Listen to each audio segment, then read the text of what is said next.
देख रहे हैं नेटवर्क 33 राजकुमार के साथ। तो चलिए पढ़ते हैं आज की कहानी की ओर।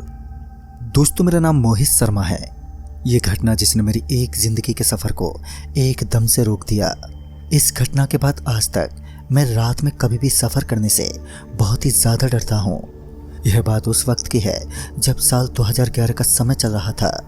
उस समय लोगों का कहना था कि अब हमारी धरती साल 2011 में बस खत्म होने वाली है, लेकिन मुझे उन सब की इन बातों पर बिल्कुल भी विश्वास नहीं था।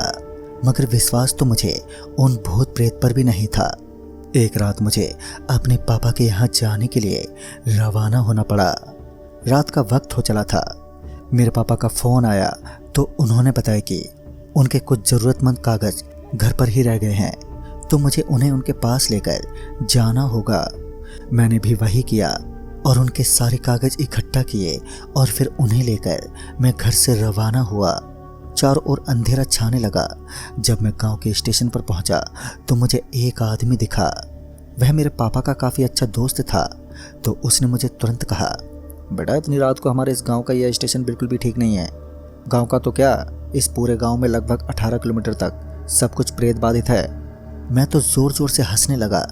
फिर अंकल ने मेरा मुंह देखते हुए कहा, देखो बेटा, तुम नए ज़माने के हो, इसीलिए इन चीज़ों पर तुम विश्वास नहीं करते।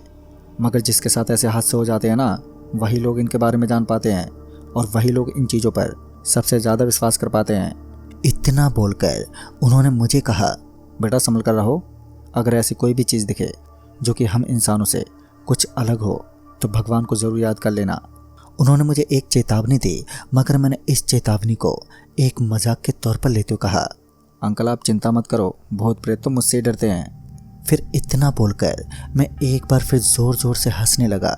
लेकिन मैं नहीं जानता था कि मेरी हंसी मुझ पर मेरी ज़िंदगी में कभी भारी पड़ सकती है। मैं तुरंत ही वहाँ से निकलने लगा और सीधा रेलवे स्टेशन पर पहुँचा। तो मैंने देखा कि स्टेशन आज मानो एकदम सुनसान पड़ा हुआ था। कुछ गिने चुने यात्री ही मुझे नज़र आ रहे थे। फिर मैंने उस स्टेशन पर ज़्यादा ध्यान नहीं दिया और सीधा उस जगह पर पहुंच गया जहां पर सीधा टिकट कटवाई जाती है। जब मैं वहां पर पहुंचा तो मैंने पहले तो टिकट कटवाई, लेकिन जब मैं टिकट मास्टर के पास गया तो मैंने देखा कि वहां पर मुझे एक आदमी खड़ा हुआ दिखाई दिया। उसका चेहरा बाकी इंसानों से अलग सा था। उसका शरीर देखने में कुछ अलग सा लगा। फिर मैंने एक आदमी से पूछा, अरे भाई साहब, ये आदमी कौन है? फिर जब वह आदमी पीछे पलटा तो उसे वहाँ पर वह आदमी दिखाई नहीं दिया। मैंने उस आदमी के बारे में इसलिए भी पूछा था क्योंकि वह एक छत के कोने के ऊपर बैठा हुआ था, जहाँ पर बैठना सख्त मना है। उस जगह पर ऐसा लिखा गया था कि स्टेशन मास्टर की इस जगह पर बैठना सख्त मना है। और फिर जब मैं एक बार के लिए पीछे पलटा तो मुझे कोई नहीं दिखा। मैं तो एक पल के लिए हैरान रह गया क्योंकि कुछ देर पहले मुझे वहाँ पर वही आदमी बैठा हुआ दिखाई दिया था। मैं अपने दिमाग को चारों तरफ घुमाने लगा। तभी उस आदमी ने मुझे कहा, भाई साहब, पागल बनाने के लिए मैं ही मिला था आपको। और इतना बोलकर वह वहाँ से ट्रेन के लिए रवाना हुआ। फिर मुझे लगा कि शायद मुझे कोई वहम हुआ है। और फिर जब मैं वापस ट्रेन की तरफ मुड़ने लगा तो मैंने देखा कि मुझे बिल्कुल ट्रेन के पास वही आदमी खड़ा हुआ दिखा। मगर इस बार वह आदमी अपनी एक हल्की हल्की मुस्कुराहट से मेरी तरफ देख रहा था। उसके देखने का तरीका सच में कुछ अजीब सा था। मुझे तो समझ ही नहीं आया कि आखिर यह आदमी इतनी जल्दी और इतनी तेजी से यहाँ पर कैसे पहुँच सकता है। मगर अब मुझे ट्रेन के लिए देरी हो रही थी। फिर मैं जल्दी से अपनी ट्रेन के लिए निकल गया। वह आदमी अब मेरे दिमाग से निकल चुका था और मैं नहीं चाहता था कि यह रहस्य मेरे दिमाग में घुसा ही रहे। मैं जाकर उसी स्टेशन की एक बेंच पर बैठ गया क्योंकि ट्रेन के चलने में अभी थोड़ा वक्त बाकी था और ट्रेन के अंदर काफ़ी भीड़ भी लगी हुई थी। फिर मैं इधर उधर किसी चाय वाले को ढूंढने लगा, लेकिन मुझे उस स्टेशन पर घनघोर अंधेरे के अलावा सिर्फ और सिर्फ एक रोशनी ही नजर आ रही थी और वह भी मुझसे बहुत ही दूरी पर थी। उसके बाद फिर मैं वहाँ से ट्रेन के लिए निकल पड़ा क्योंकि ट्रेन स्टेशन पर पहुँच चुकी थी। और फिर उसके बाद मैं बोगी नंबर 17 में दाखिल हुआ। फिर मैंने देखा कि उस बोगी के अंदर चारों तरफ केवल और केवल कुछ आदमी ही बैठे हुए थे और उसके अलावा खामोशी ने अपना रंग जमा कर रखा था। मैंने इन चीज़ों पर ज़्यादा गौर नहीं किया और अपनी बर्थ पर जाकर बैठ गया। मेरा सफ़र लगभग 3 घंटे का था और इस वक्त रात के लगभग 9 बज चुके थे। एक आदमी जो कि मेरे सामने वाली सीट पर बैठा हुआ था, वह आदमी कुछ रहस्यमय कहानी की किताब पढ़ रहा था। मैंने उस आदमी को हाथ लगाते हुए पूछा, भाई साहब आप भी भूत प्रेत को मानते हो क्या?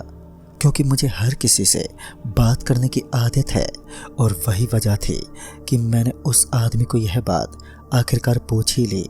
और फिर उस आदमी ने मुझे एक उल्टा जवाब देते हुए कहा, अरे भाई साहब आप एक भूत से ही ये बात पूछ रहे हो कि आप भूत प्रेत पर विश्वास करते हो या नहीं?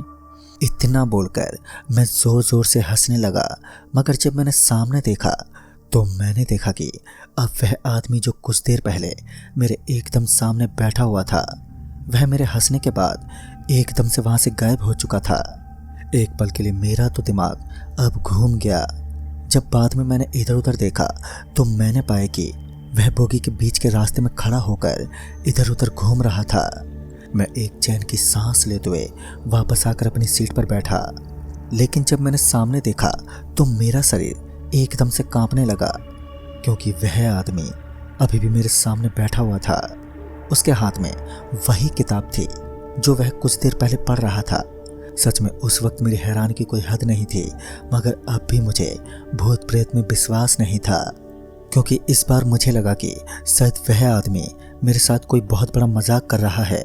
और यही सोचकर मैंने उस आदमी से ज़्यादा बातचीत करना ठीक नहीं समझा, क्योंकि जैसा कि मैंने सोचा था कि वह आदमी थोड़ा शरारती होगा, वह उससे भी काफ़ी ज़्यादा शरारती निकला। तो ऐसे में मेरा उसके साथ और मजाक करना काफ़ी भारी पड़ सकता था। जब रात के लगभग 9:30 बजने वाले थे तो मैं अपनी बर्थ पर सोने लगा। हालांकि अब मेरा रास्ता यहीं लगभग 1.5 घंटे का ही बाकी रहा था। मुझे थोड़ी थोड़ी नींद भी आने लगी, तो ऐसे में मैं वहीं अपनी बर्थ पर सोने लगा। अभी मैं आराम से सो ही रहा था कि अचानक से मुझे मेरे सपने में वही आदमी दिखाई देने लगा जो बार बार मेरी तरफ घूर रहा था। वह आदमी जो मुझे उस स्टेशन के छत के ऊपर बैठा हुआ और ट्रेन के पास खड़ा हुआ नजर आया था, जिसका रंग और रूप बदला बदला हुआ था। उसके शरीर के अंदर से कुछ अलग सा धुआं निकल रहा था। जब मेरी आंख खुली तो मैंने पाया कि मैं बोगी के अंदर लेटा हुआ था, लेकिन अब मैं जिस बोगी के अंदर लेटा हुआ था वह पूरे तरीके से खाली हो चुकी थी। चारों तरफ बिखरा हुआ सन्नाटा इस बात की गवाही दे रहा था। और पहले तो मुझे ऐसा लगा कि शायद इस बोगी के सारे यात्री नीचे उतर गए थे, क्योंकि जब मैं उस बोगी के अंदर चढ़ा था तो उस बोगी के अंदर मुझे सिर्फ और सिर्फ कुछ आदमी ही नजर आए थे। जिस वक्त मैं नींद में था शायद उस वक्त सारे यात्री अपने अपने स्टेशन पर उतर चुके थे। फिर मैंने इस चीज़ पर ज़्यादा ध्यान नहीं दिया और अपनी सीट पर आकर बैठ गया, मगर पता नहीं क्यों मुझे उस बोगी के अंदर कुछ अलग सा महसूस हो रहा था। मुझे ऐसा लग रहा था कि बार बार कोई आदमी मेरी तरफ देख रहा है। अभी भी मेरे स्टेशन को आने में काफ़ी वक्त बचा हुआ था, जिस वजह से मैंने अपने बैग में रखे खाने को बाहर निकालने का सोचा। जब मैंने बाहर खाना निकाला तो मेरी आंखें फटी की फटी रह गईं, क्योंकि इस बार मैंने देखा कि मेरे इस खाने की जगह अंदर मांस रखा हुआ था। ये देखकर तो मेरी हालत ही ख़राब होने लगी। फिर मैंने तुरंत उस खाने को नीचे फेंक दिया, और जैसे ही मैंने उस खाने को नीचे फेंका तो मैंने देखा कि फेंकते वक्त वो खाना बिल्कुल ठीक था। अब मैं तो एक पल के लिए हैरान सा रह गया। फिर किसी ने अचानक से मेरे पैंट पर अपना हाथ रखा और फिर मुझे पीछे की तरफ पकड़कर लेकर जाने लगा। मैं उसके पीछे पीछे चलता जा रहा था, जिस वजह से अचानक से मैं किसी से ज़ोर से टकरा गया और मैं वहीं पर नीचे गिर पड़ा। मैंने पीछे पलटकर देखा तो वहाँ पर मुझे कोई भी नहीं दिखा। फिर अचानक से मुझे एक आवाज़ आने लगी, क्या हुआ, तुम्हें तो भूत प्रेत पर विश्वास नहीं है ना? इतना बोलने के बाद आवाज़ आनी बंद हो गई, लेकिन मेरे लिए इतना काफ़ी था। दरअसल वह आवाज़ सुनने में भारी और बहुत ही खौफनाक लग रही थी। उस आवाज़ में कोट कोट कर डर भरा हुआ था, जिस वजह से मेरे हाथ और पैर बुरी तरह से कांपने लग गए। मगर जैसा कि उस अंकल ने मुझे बताया था, जब भी तुम किसी मुसीबत में फंसे हो तो तुम्हें अपने दिल से हमारे गांव की माँ भवानी को दिल से याद करना है। मेरे गांव में दुर्गा माता की काफ़ी पूजा होती है। हालांकि उस वक्त मैं गांव में रहता था जब हम लोग दुर्गा माता की काफ़ी पूजा किया करते थे, लेकिन इस वक्त मैं शहर में था। लेकिन फिर भी भगवान पर मुझे आस्था थी। बाद में मैंने वही किया जो मुझे करना चाहिए था, या फिर मुझे करने के लिए कहा गया था। दरअसल मैंने दुर्गा चालीसा का पाठ करना शुरू कर दिया। जैसे ही मैंने दुर्गा चालीसा का पाठ करना शुरू किया तो मुझे अपने अंदर एक अलग ही सुकून की प्राप्ति महसूस होने लगी। अब मुझे उस बोगी में थोड़ा अच्छा महसूस होने लगा, और साथ ही मुझे वहाँ पर किसी का होने का आभास भी धीरे धीरे कम होने लगा। अभी भी स्टेशन को आने में काफ़ी समय था, तो मैं स्टेशन के आने का इंतज़ार करने लगा और लगातार दुर्गा चालीसा का पाठ करता रहा। फिर मेरा इंतज़ार ख़त्म हुआ। थोड़ी देर बाद ट्रेन अपने स्टेशन पर पहुंच गई, और जैसे ही ट्रेन स्टेशन पर पहुंची तो मैं जल्दी से ट्रेन से उतरकर सीधा एक चाय वाले के पास पहुंचा। जैसे ही उस चाय वाले अंकल ने मुझे इतना डरा हुआ देखा तो पहले तो उसने मुझे अंदर बिठाया, और फिर उसने मुझे इतने डरने का कारण पूछा। तब जाकर मैंने अपनी पूरी घटना के बारे में बताया, और फिर जो बात मुझे पता चली उसके बाद मुझे ही कहे गए अपने शब्दों पर काफ़ी ज़्यादा पछतावा होने लगा। उस चाय वाले ने बताया कि जो भी इंसान उस पूरे दायरे में पड़ने वाले स्टेशन पर जहाँ पर मैं चढ़ा था, वहाँ पर मैंने भूत प्रेत की काफ़ी बेइज्जती की थी।